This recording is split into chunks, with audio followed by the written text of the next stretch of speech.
అదే RTV app వార్తల్ని క్షణాల్లో చదివే అవకాశం ఉంటుంది. ఒక న్యూస్ పేపర్, ఒక టెలివిజన్ ఛానల్ మీ చేతుల్లో ఎప్పుడూ ఉంటాయి. దేశవ్యాప్తంగా 500 జిల్లాల్లో కార్మికులు, రైతుల యొక్క సమస్యలను అయితే పరిష్కరించాలంటూ వామపక్షాలు అయితే డిమాండ్ చేస్తున్నటువంటి నేపథ్యం అయితే ఉందో, ఈ క్రమంలోనే ఈరోజు విజయనగరం జిల్లాలో కలెక్టరేట్ వద్ద అయితే కూడా ధర్నాకైతే వచ్చినటువంటి పరిస్థితి మాత్రం ఉంది. ఈ క్రమంలో మనతో పాటు ఆ సంఘ నాయకులు అయితే మనతో పాటు ఉన్నారు.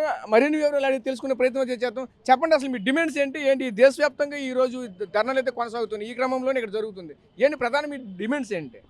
ఈరోజు భారత రాజ్యాంగాన్ని అమల్లోకి వచ్చినటువంటి దినం.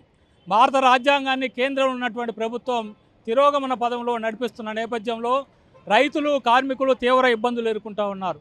42 కార్మిక చట్టాలు స్వతంత్రం రాకముందు, స్వతంత్రం వచ్చినాక 43 కార్మిక చట్టాలు వస్తే వాటిని రద్దు చేసి 4 లేబర్ కోడ్లను ఈ దేశంలో అమలుపరిచేదానికి ప్రయత్నం చేస్తూ ఉన్నాడు.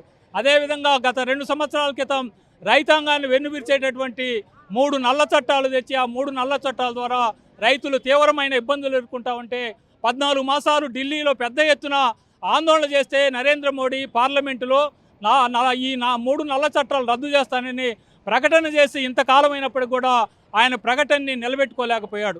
అందుకని మేము ఈరోజు డిమాండ్ చేస్తున్నది, ఈ 4 లేబర్ కోడ్లను వెంటనే రద్దు చేసి 42 కార్మిక చట్టాలను పునరుద్ధరించాలి. అదేవిధంగా రైతులకి గిట్టుబాటు ధర కల్పించేటటువంటి, రైతు యొక్క వెన్ను విరిచేటటువంటి చట్టాలు కావాలని పోరాటాల్లో భాగంగా ఈ 3 నల్ల చట్టాలని తక్షణమే విత్డ్రా చేసుకోవాలని చెప్పేసి ఈరోజు ప్రధానమైనటువంటి డిమాండ్లు ఇవి. ఇప్పటికే చాలా సందర్భాల్లో ఆందోళన చేశాం, అయినప్పటికీ కూడా నరేంద్ర మోడీ వెనుకడుగు వేయలేదు. అందుకని తక్షణమే ఈరోజు దేశవ్యాప్తంగా 500 జిల్లాల్లో కార్మిక వర్గం, రైతాంగం, ఇతర కలిసి వచ్చేటటువంటి వాళ్ళందరితో కలిసి పెద్ద ఎత్తున ఆందోళన చేస్తూ ఉన్నాం. ప్రభుత్వం ఇప్పటికైనా స్పందించి ఈ విషయాలకినా పరిగణలోకి తీసుకొని సమస్య పరిష్కారం చేయకపోతే రానున్నటువంటి కాలంలో పెద్ద ఎత్తున పోరాటాలకి సమాయత్తం అవుతామని ఈ సందర్భంగా రైతుల, కార్మికుల తరఫున దేశ ప్రధాని, కేంద్ర రాష్ట్ర ప్రభుత్వాలని హెచ్చరిక చేస్తా ఉన్నారు. నరేంద్ర మోడీ గారు కార్మికులకు వ్యతిరేకంగా 4 లేబర్ కోడ్లు తీసుకొచ్చారు. రైతాంగానికి వ్యతిరేకంగా 3 వ్యవసాయ నల్ల చట్టాలు తీసుకొచ్చారు. అంటే కరోనాలో ప్రజలందరూ కూడా దేశం మొత్తం అల్లాడిపోతున్న సమయంలో ఏ ఒక్కరికి తెలియజేయకుండా, పార్లమెంట్లో చర్చించకుండా ఈ రకంగా ప్రజా వ్యతిరేకమైనటువంటి చట్టాలు చేసిన నేపథ్యంలో ఢిల్లీలో రైతులు అనేక సంవత్సరాలుగా పోరాటం చేస్తే వాటన్నిటినీ రద్దు చేస్తాను, రైతాంగం పండించిన పంటకి కనీస మద్దతు చట్టం చేస్తానని చెప్పి హామీ ఇచ్చాడు. ఈరోజు కూడా కనీస మద్దతు ధర చట్టం అనేటువంటి ఈరోజు కూడా పార్లమెంట్లో తేలేదు. మేము మా మొదటి డిమాండ్ ఏంటంటే రైతాంగం పండించిన పంటలకి మద్దతు ధర చట్టం ఖచ్చితంగా తేవాల్సిన అవసరం ఉంది అనేటువంటిది ఇవాళ మేము ప్రభుత్వాన్ని డిమాండ్ చేస్తున్నాం.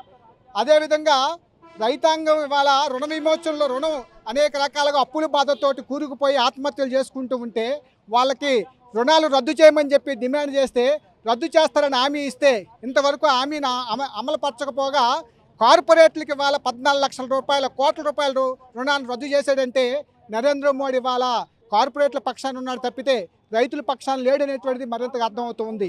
ఈ నేపథ్యంలోనే నరేంద్ర మోడీ తీసుకొచ్చినటువంటి ఈ నల్ల చట్టాలు, కార్మిక వ్యతిరేక చట్టాలని పూర్తిగా వెనక్కి తీసుకునేంత వరకు ఉద్యమించాలని చెప్పేసి కేంద్ర స్థాయిలో ఉన్న సంయుక్త కిసాన్ మోర్చా కార్మిక సంఘాలన్నీ పిలిపించినాయి.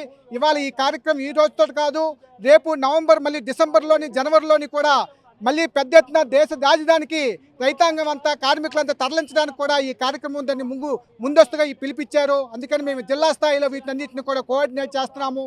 ఇప్పటికైనా ప్రభుత్వం పరిష్కారం చేయకపోతే మరొకసారి చలో ఢిల్లీ కార్యక్రమాన్ని బయలుదేరడానికి సిద్ధంగా ఉన్నామని చెప్పేసి ఈ ప్రభుత్వాన్ని తెలియజేస్తూ ఉన్నాం. దేశవ్యాప్తంగా కార్మికులకి, రైతులకి నష్టం చేసే విధానాలని కేంద్ర ప్రభుత్వం, బీజేపీ అవలంబిస్తూ ఉంది. ఈ విధానాలకు వ్యతిరేకంగా దేశవ్యాప్తంగా 500 జిల్లాలో ఈరోజు కలెక్టరేట్ల దగ్గర ఆందోళన జరుగుతూ ఉన్నాయి. ఈరోజు నరేంద్ర మోడీ 3వ అధికారానికి వచ్చిన తర్వాత కనీసం కార్మికులు నెలకి 26,000 రూపాయలు జీతం ఇవ్వాలని చెప్పేసి అడిగితే ఈరోజు పట్టించుకునే పరిస్థితి లేదు. రైతులకి గిట్టుబాటు ధర కల్పించాలి, సబ్సిడీ రూపంలో రుణాలు, ఎరువులు ఇవ్వాలని చెప్పేసి అంటే కనీసం పట్టడం లేదు. ఈరోజు నరేంద్ర మోడీకి అంబానీ, అదానీ ఆస్తులు పెంచడంలో ఉన్న చిత్తశుద్ధి ఈ దేశానికి వెన్నుముకైన రైతుల్ని, కార్మికుల్ని ఆదుకునే పరిస్థితి లేదు. అందుకని ఈరోజు రైతుల సమస్యలు పరిష్కారం చేయాలి, కార్మికులు ఇచ్చినటువంటి ఏవైతే హామీలు ఉన్నాయో హామీలు అమలు చేయాలి.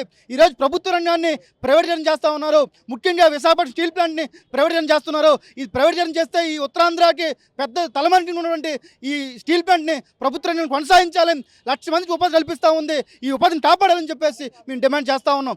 ఈరోజు నరేంద్ర మోడీకి ఈ దేశంలో ఒక్క ప్రభుత్వ రంగ సంస్థను కూడా ఏర్పాటు చేయకుండా ఉన్న ప్రభుత్వ రంగ సంస్థలని ప్రైవేటీకరణ చేసే అధికారం ఎక్కడిదని చెప్పేసి ఈరోజు మేము ప్రశ్నిస్తూ ఉన్నాం. అందుకనే ఈరోజు కార్మికులకి అనుకూల విధానాలు మీరు అవలంబించండి, రైతులకి అనుకూల విధానం అవలంబించండి.